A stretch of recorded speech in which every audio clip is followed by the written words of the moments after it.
berat yang kita mau pikirkan sekarang ini, ya. Kenapa saya berkata agak berat?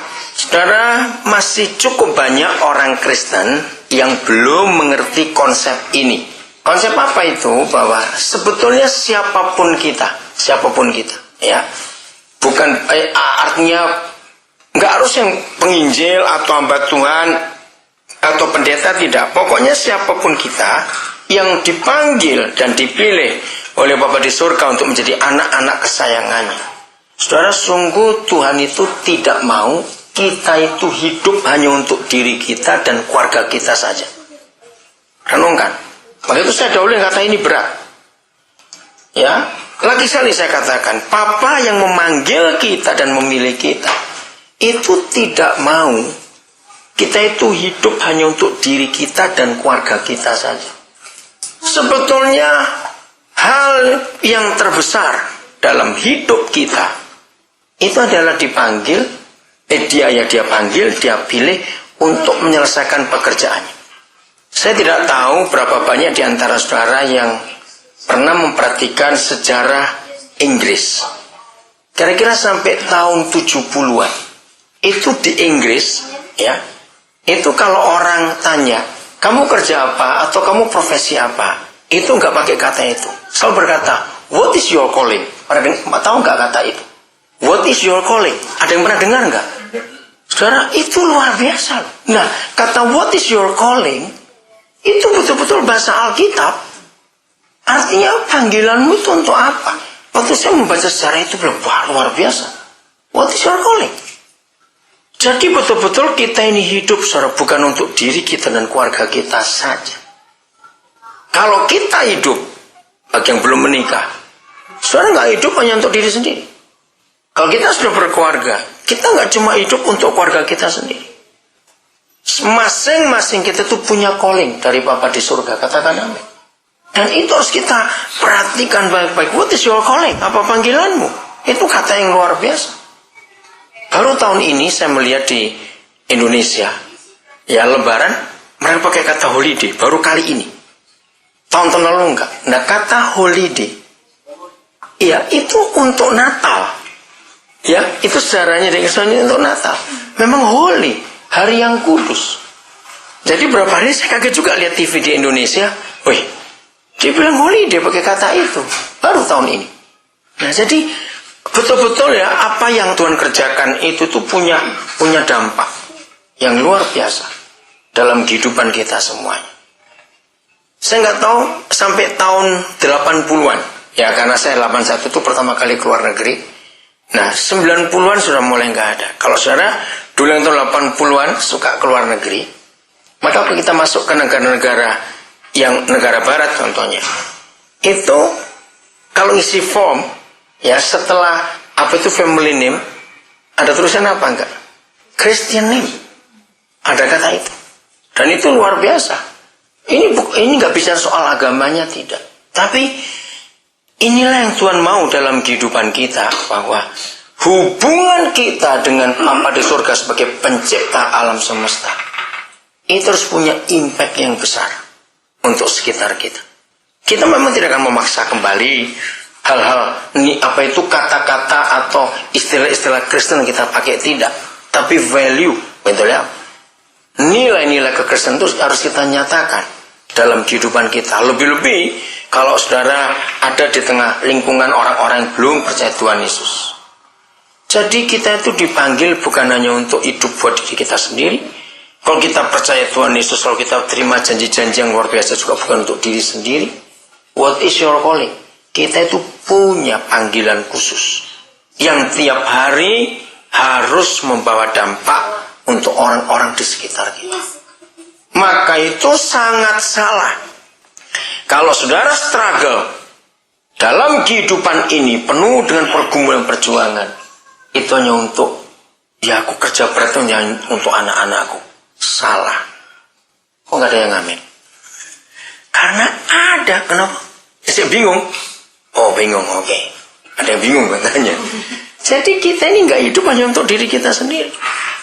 Kalau kita struggle untuk kehidupan kita, saudara, kita harus mengimbang. kita harus juga menggumulkan orang-orang lain di sekitar kita. Itu harus jadi beban dalam kehidupan kita. Nah, ini yang seringkali kita nggak mengerti. Saudara masih ingat yang Yesus katakan dalam Matius pasal yang ke-11? Pikulah kuk yang kupasang. Masih ingat nggak? Ya, karena bebanku itu ringan dan kuku itu enak. Itu sungguh luar biasa. Kalau kita hidup hanya untuk diri kita dan keluarga kita sendiri, itu pasti berat. Sebab kita mikul sendiri. Tapi kalau kita mikul pikulannya Tuhan Yesus, itu pasti ringan. Nah, saya sering berkata kepada beberapa teman saya pendeta. Ya, jadi kalau ada pendeta, saya dengar mereka ngeluh, aduh kok berat ya pelayanan ini. Saya langsung tegur dia lewat Matius 11. Pasti yang kamu pikul beban mertua, bukan bebannya Tuhan Yesus. Berarti kata itu. Karena bebannya keluarga itu berat sekali. Tapi kalau banyak Tuhan Yesus itu tidak berat. Waktu yang sama yang kita pakai untuk ngurus anak kita, yang cuma 2 ekor, 3 ekor istilahnya, ngerti kata itu ya. Saudara, jangan cuma ngurus mereka. Ayo kita mulai mikir orang-orang yang lain dalam hidup ini. Nah, sebagai contoh, sampai hari ini ya bukan hari ini maksudnya, sekarang ini. Itu kalau ada orang yang belum tahu apa yang kami kerjakan, suami istri itu, mereka berkata, ya enak aja kamu gak punya anak.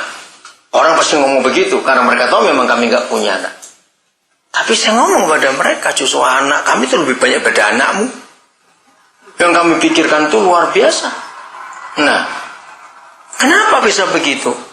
Ya itu tadi, karena kami tahu beban kami gak cuma untuk ngurus keluarga saja, tapi ada pekerjaan Tuhan yang lain. Maka itu kalau saudara hidup ini rasa berat sekali ya, ada cuma ngurus berapa orang, berarti saudara sedang tidak mikul-pikulan Tuhan Yesus. Ini saudara ngerti maksudnya? Beban keluarga itu berat, tapi bebannya Tuhan Yesus itu ringan. Padahal bebannya Tuhan Yesus lebih banyak daripada bebannya keluarga.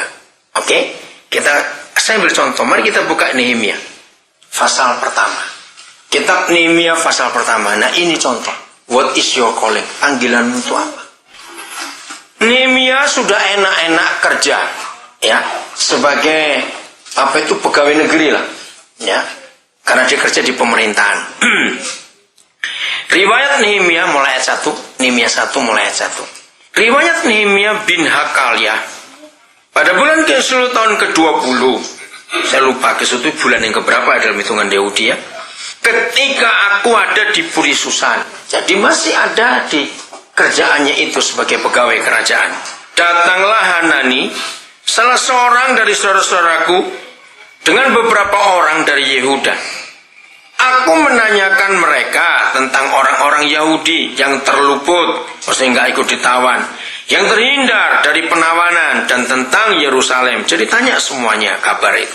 Kata mereka kepadaku, orang-orang yang masih tinggal di daerah sana, yang terhindar dari penawanan, ada dalam kesukaran besar dan dalam keadaan tercela. Tembok Yerusalem telah terbongkar dan pintu-pintu gerbangnya telah terbakar. Ketika aku dengar berita ini, stop. Ya, ketika Nehemia dengar berita itu, ini loh. Kalau Nehemia seperti kebanyakan orang-orang Kristen yang ada, ya udah, itu urusanmu. Aku juga punya urusan kok. Ya, walaupun nggak diceritakan, waktu itu Nehemia sudah punya keluarga atau belum? Alkitab nggak menjelaskan. Ngerti nggak maksud saya? Ketika mendengar berita, ada orang ini begini, ada orang itu begini. Kira-kira saudara itu bagaimana? Ya kan? Kalau kita tahu bahwa hidup kita nggak cuma untuk diri kita saja. Saudara, dari bulan Juni yang lalu, Juni yang lalu, sampai minggu lalu saya berangkat dari Nabire. Saya nggak tahu Tuhan tuh beri saya hal yang unik. Sampai Ciklu juga heran, teman-teman heran. Jadi dari Juni yang lalu sampai Kamis kemarin. Bukan Kamis. Berapa hari yang lalu saya sudah ada di Australia. Saya tuh ngurusin, sebentar saya tunggu dulu. Jadi ini, tanggal 16 Juni lahir satu bayi yang nggak tahu siapa bapaknya. Nah, itu tahun kira-kira November atau Desember tahun lalu 2010. Saya tuh lagi jalan di satu mall gitu. Nah, saya bersyukur pada Tuhan. Dia itu kalau menyuruh saya untuk ngurusin orang, itu saya bisa dibawa betul untuk bisa ngelihat orang. Nah, ini perempuan lagi mukanya itu betul-betul lagi bingung di satu mall. Ya, lagi bingung atau bagaimana begitu. Saya digerakkan untuk dekati dia. Ternyata dia itu lagi hamil. Masih muda, baru kira 3 bulanan, 2 bulan. Ya, 2 bulan lebih. Terus saya tanya, oke, ternyata hidupnya kacau. Udah, akhirnya saya tolong dia. Saya carikan tempat kos. Tim di Jakarta saya suruh ngurus. Udah, pokoknya kamu janji hidup benar di hadapan Tuhan, kamu bertobat sungguh-sungguh. Udah, jadi setiap berapa waktu ke dokter saya yang bayar itu. Nah, nggak lama setelah itu ada satu keluarga, ya keluarganya sudah punya anak 2 laki-laki. Tentu mereka itu ngomong, Koden, kalau Koden pas jalan kemana saja gitu, kelihatan keluarga atau gimana punya anak perempuan yang nggak mau ngurus, kami siap untuk ngurus. Karena anak-anak sudah gede, anaknya kelas yang gede sudah SMA. Mereka tuh pengen punya adik perempuan. Oh ya, saya langsung ingat anak itu. Wah, berarti nanti kalau sudah kandungannya 6 bulanan gitu, saya suruh dia USG. Ingin tahu anaknya laki atau perempuan. Dari awal bulan ke-6 sampai akhir bulan ke-7, 3 kali saya suruh dia USG. Ternyata anaknya perempuan. Nah, baru saya ngomong ada keluarga, ada. Begini-begini, oh ya udah kalau gitu. Tapi tanya betul, apakah keluarga dia tuh mau ngurus atau enggak? Memang enggak mau, saya tanya. Enggak mau. Udah, akhirnya saya kenalkan mereka lewat telepon. Ya, karena saya nggak ingin mereka ketemu. Dan saya sudah bilang, kalian nggak usah ketemu antara orang tua, karena anak ini mau diadopsi. Saudara, akhirnya anak itu lahir 16 Juni. Dan betul perempuan.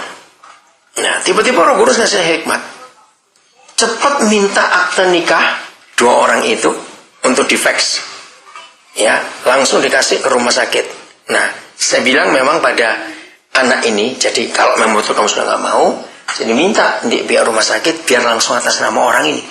Jadi proses itu nggak adopsi langsung aja. Dan kebetulan rumah sakit itu mau. Gitu. Ya jadi begitu lahir, langsung pakai nama 2 orang itu. Nah, saya bilang suruh tunggu dulu, enggak sebulan lebih lah. Ya, supaya anak ini bisa cukup dulu neteknya. Dan juga kalau naik pesawat dibawa ke sana itu nggak terganggu. Begitu. Akhir Juli. Jadi 16 Juli, sebulan lebih, sudah.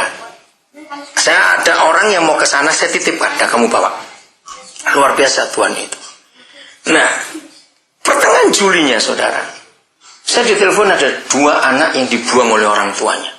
Ya, ini yang berita tuh keluarga.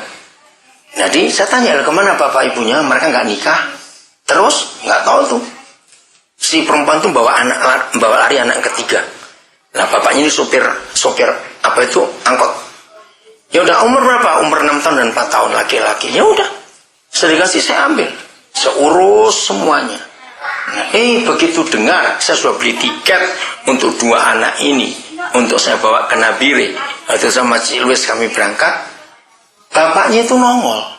Iya, anaknya ya pasti nangis kelihatan bapaknya. Jadi mau ikut. Wah, ini bagaimana ini kok bapaknya ikut?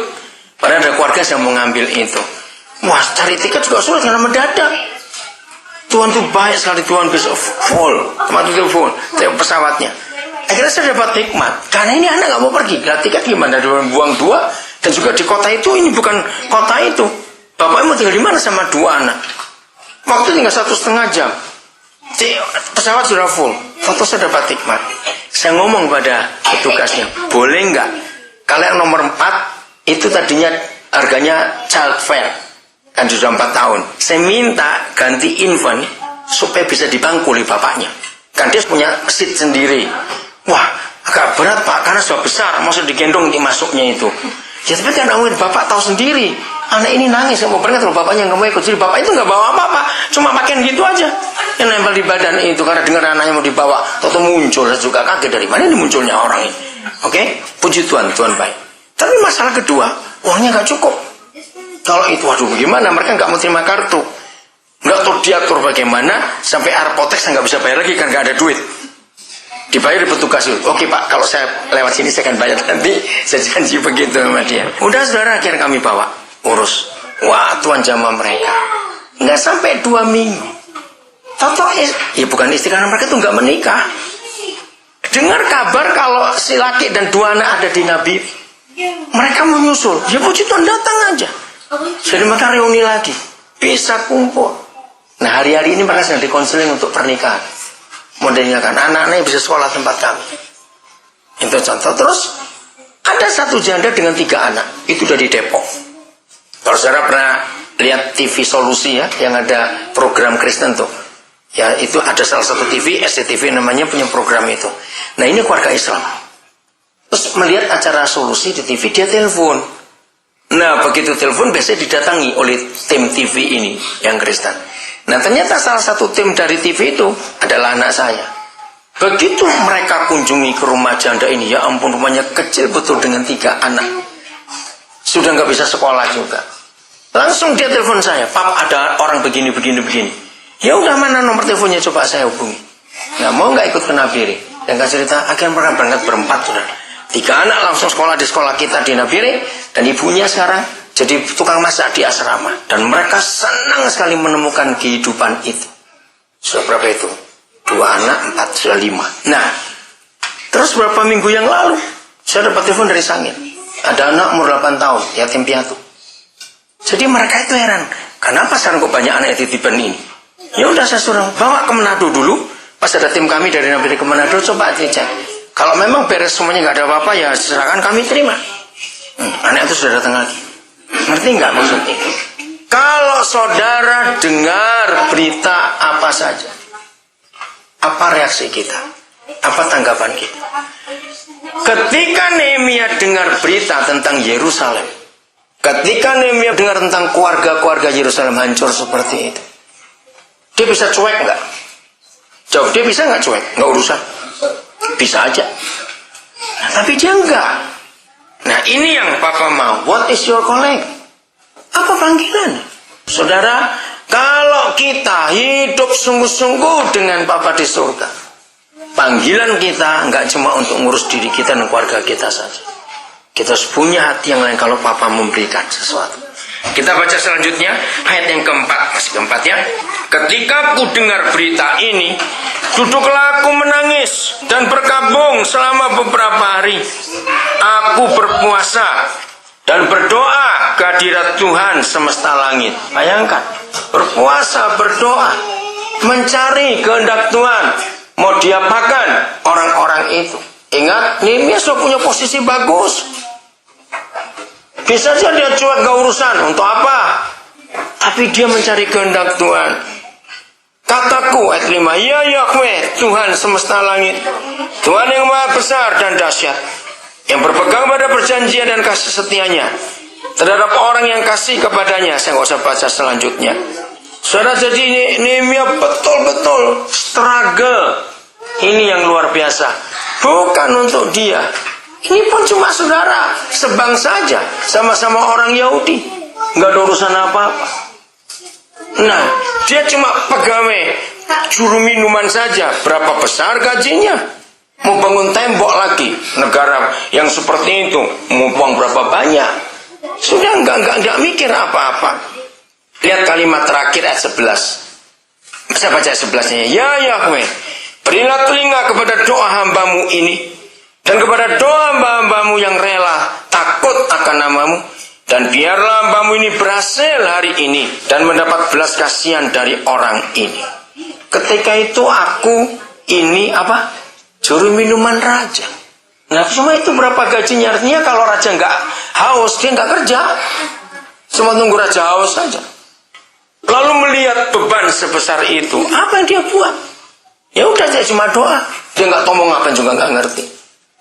Saudara, jadi tiap kali kalau kita tahu bahwa hidup kita itu bukan hanya untuk diri kita dan keluarga kita saja, itu satu panggilan terhormat. Betul nggak? Satu panggilan terhormat. Ayo kita belajar mikir yang lain. Pasal 2. Pada bulan Nisan tahun ke-20. Nah, coba nanti lihat ya urutan bulannya. Kisru ke Nisan itu mungkin cuma bulan berikut, saya lupa. Ya pokoknya dalam tahun yang sama. Karena tahun yang ke-20. Tadi bulan Kisru tahun yang ke-20. Ini bulan Nisan tahun yang ke-20. Tahun ke-20 pemerintahan Raja Artasasta. Ketika menjadi tugasku untuk menyediakan anggur, aku mengangkat anggur dan menyampaikannya kepada raja. Karena aku kelihatan sedih yang memang belum pernah terjadi di hadapan raja. Bertanyalah ia kepadaku. Saudara ingat, Nehemia nggak pura-pura sedih, betul nggak? Ya tuh nggak pura-pura. Apa itu cari perhatian? Enggak. Karena itu beban hatinya. Ayat 5, bertanyalah raja kepadaku, mengapa mukamu muram walaupun engkau tidak sakit? Engkau tentu sedih hati. Lalu aku menjadi sangat takut. Wajar Nehemia takut karena dia cuma bawaan kok rendah sekali. Lalu aku menjadi sangat takut, jawabku pada raja, hiduplah raja untuk selamanya. Bagaimana mukaku tidak akan muram kalau kota tempat pekuburan nenek moyangku telah menjadi reruntuhan dan pintu-pintu gerbangnya habis dimakan api. Sederhana penyampaiannya itu. Mau buat apa?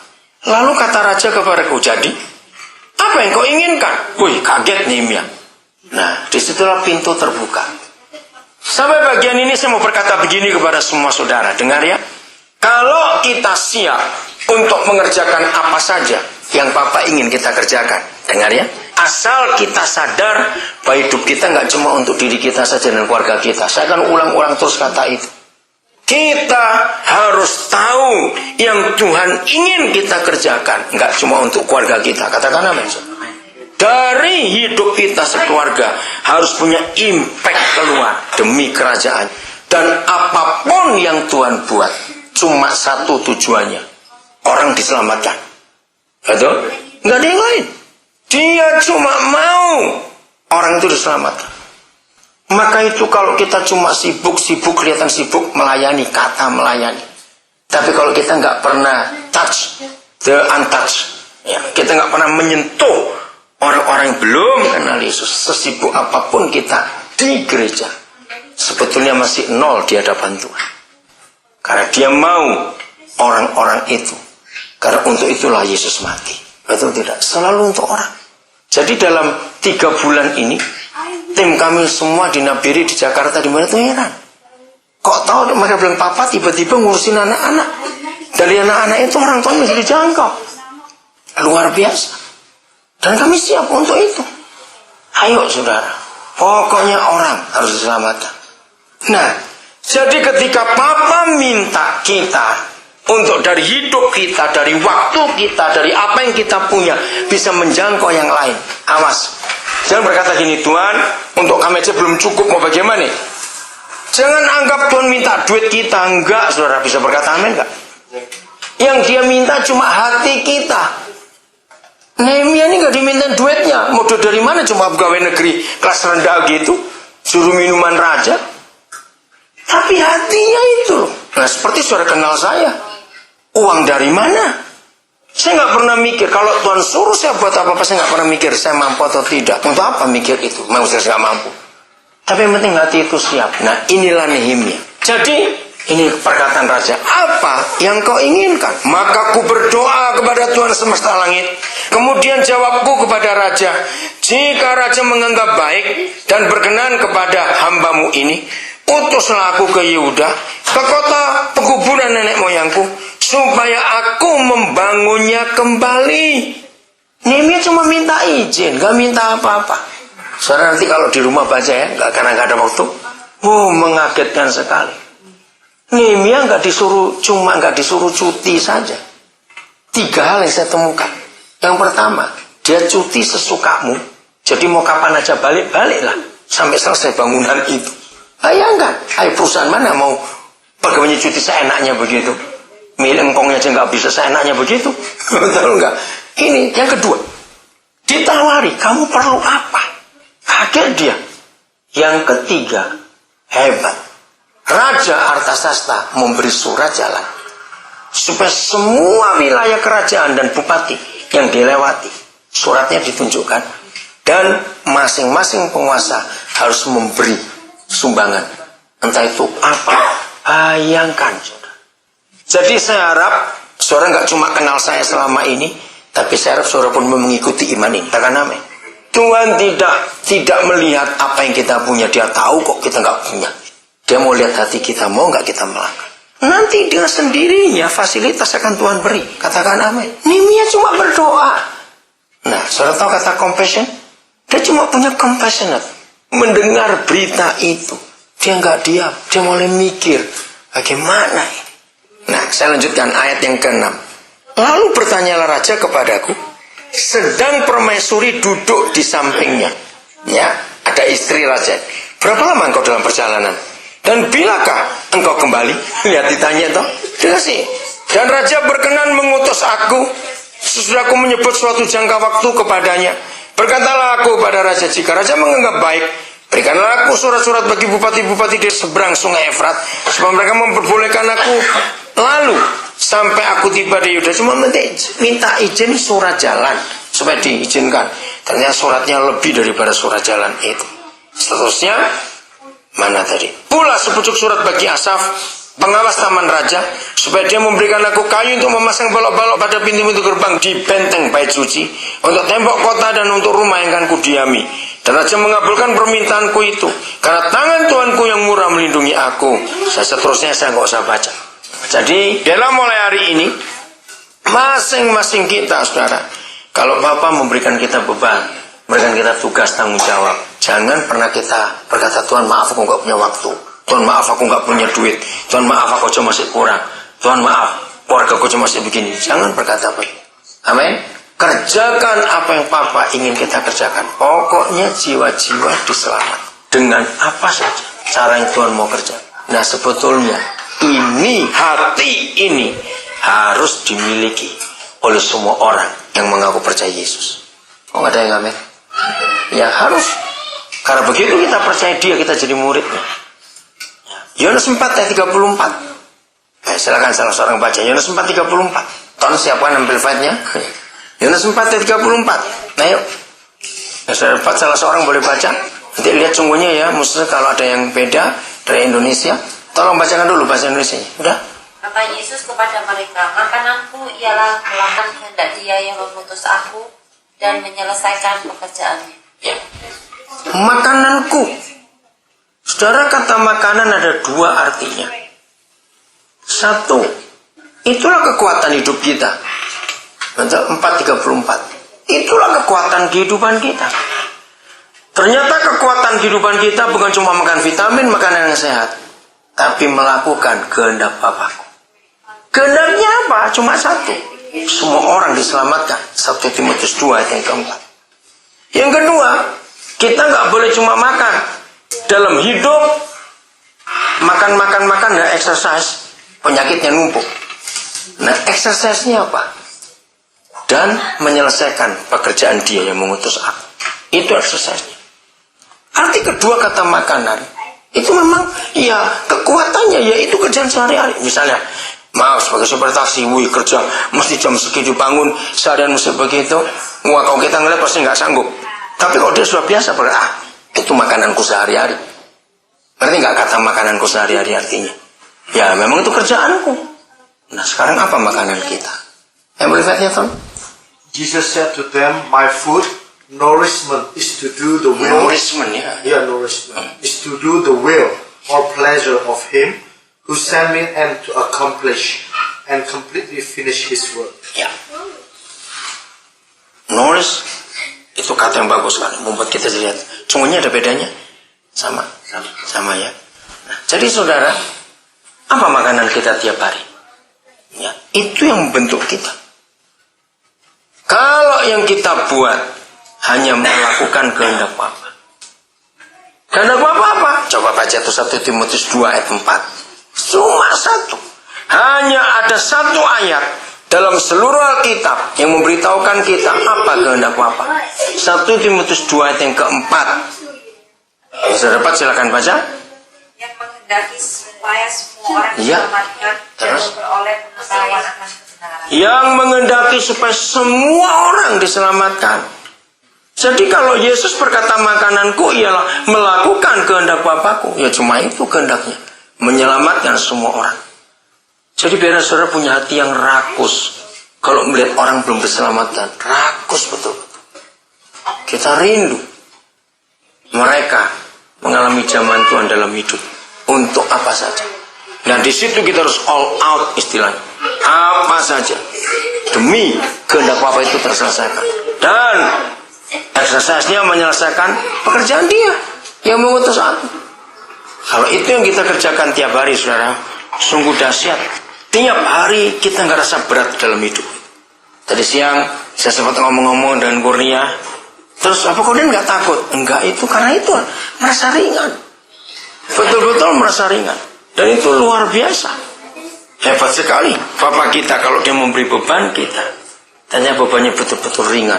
Kuknya, tanggung jawabnya itu enak sekali. Tanggal berapa itu ya? Pokoknya Agustus.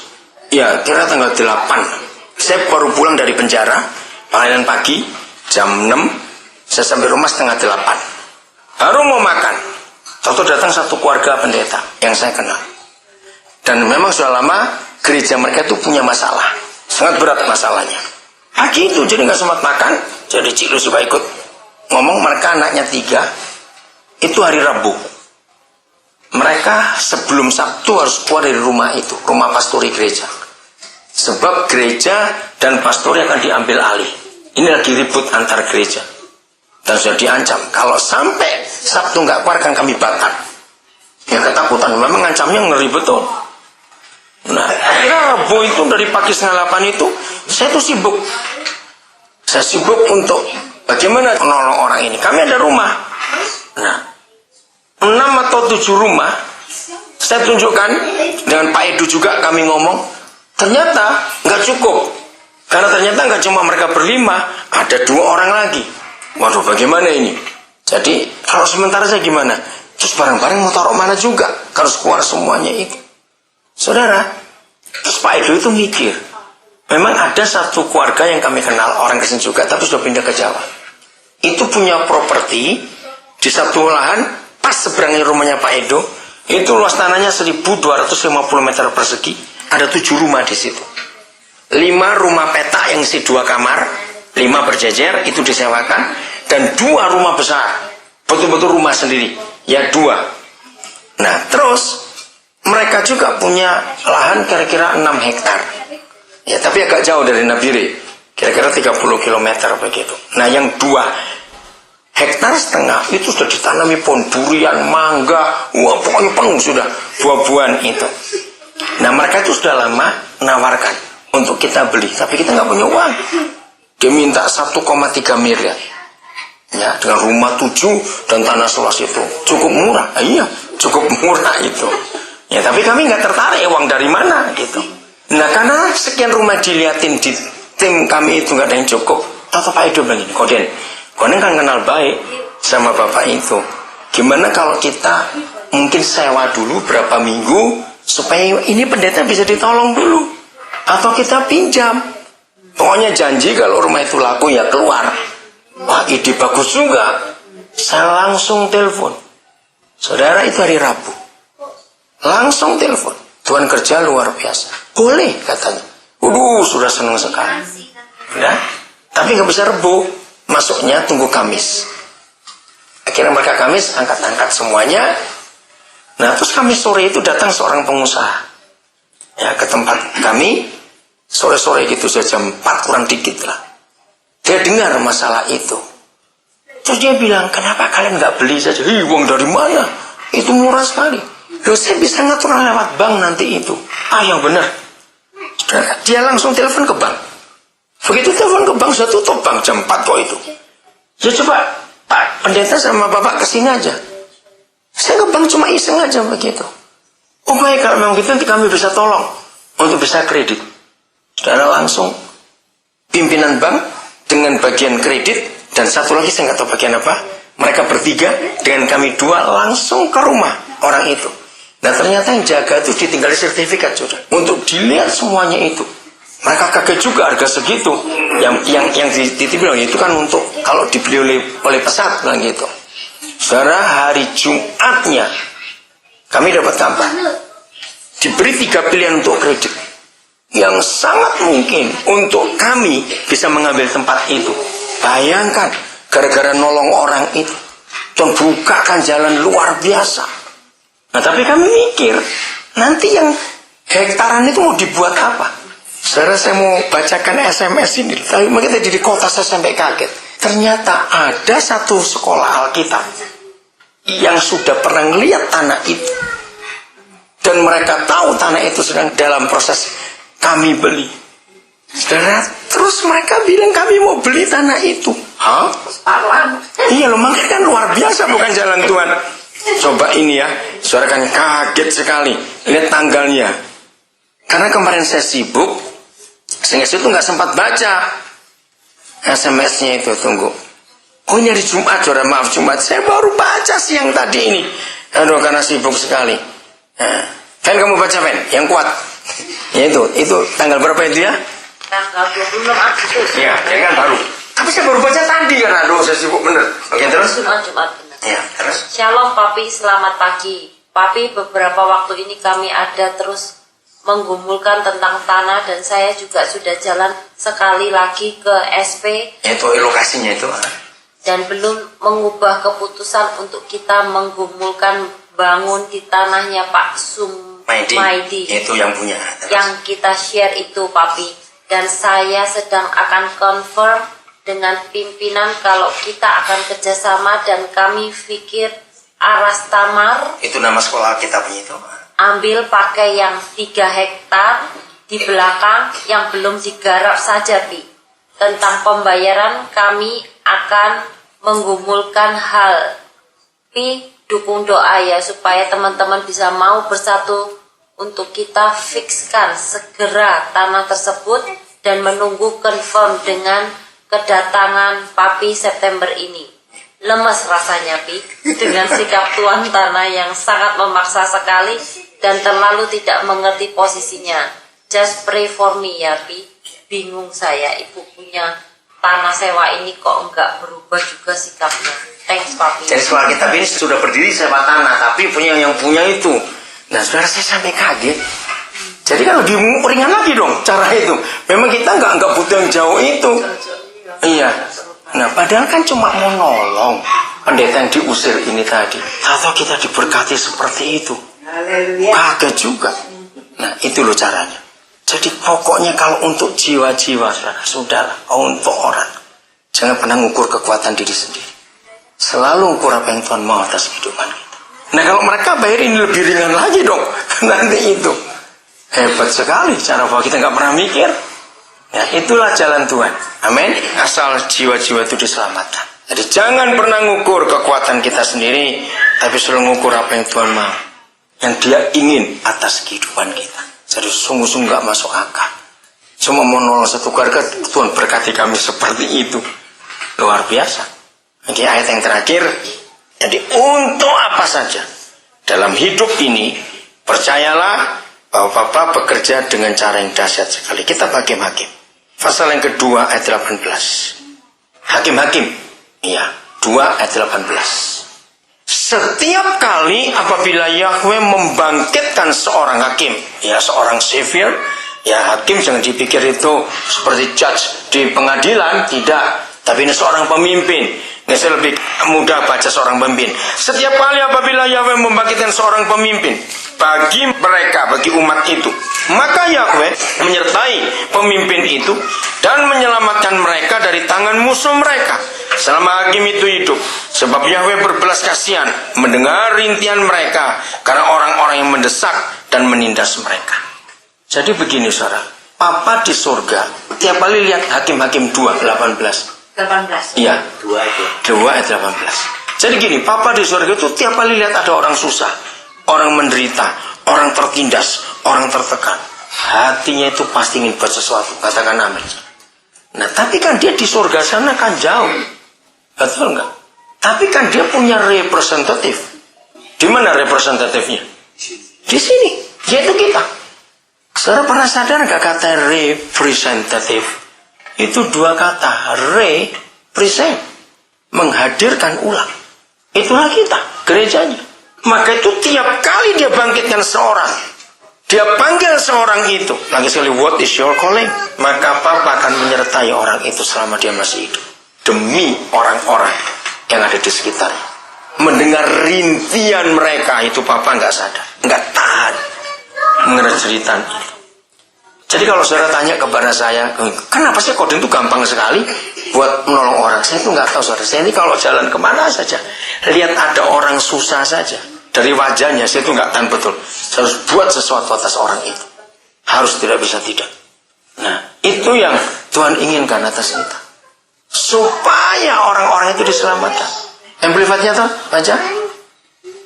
2:18. When the Lord raised them up judges, then he was with the judge and delivered them out of the hands of their enemies all the days of the judge. For the Lord was moved to relent because of their groanings by reason of those who oppressed and vexed them. Jadi kalau ada orang-orang yang menderita, orang-orang yang susah, suara mereka sampai ke surga. Katakan amin. Dan surga akan menyuruh kita, karena kita perwakilannya. He is representative on earth. Kalau kita mau pakai bahasa politik, kita ini ambasadornya. Ternyata kalau ada duta besar, itu kedudukannya sama dengan presiden, kepala negara dan negara diwakili itu. Nah, itulah kita sebagai gereja Tuhan. Maka kalau dari waktu ke waktu, hari ke hari, saudara, hidup kita mau seperti ini. What is your calling?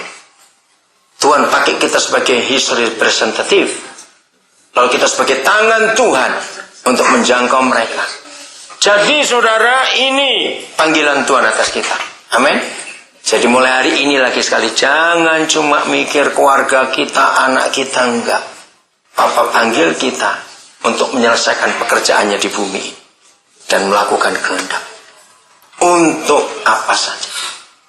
Jadi tiap hari jangan cuma monoton.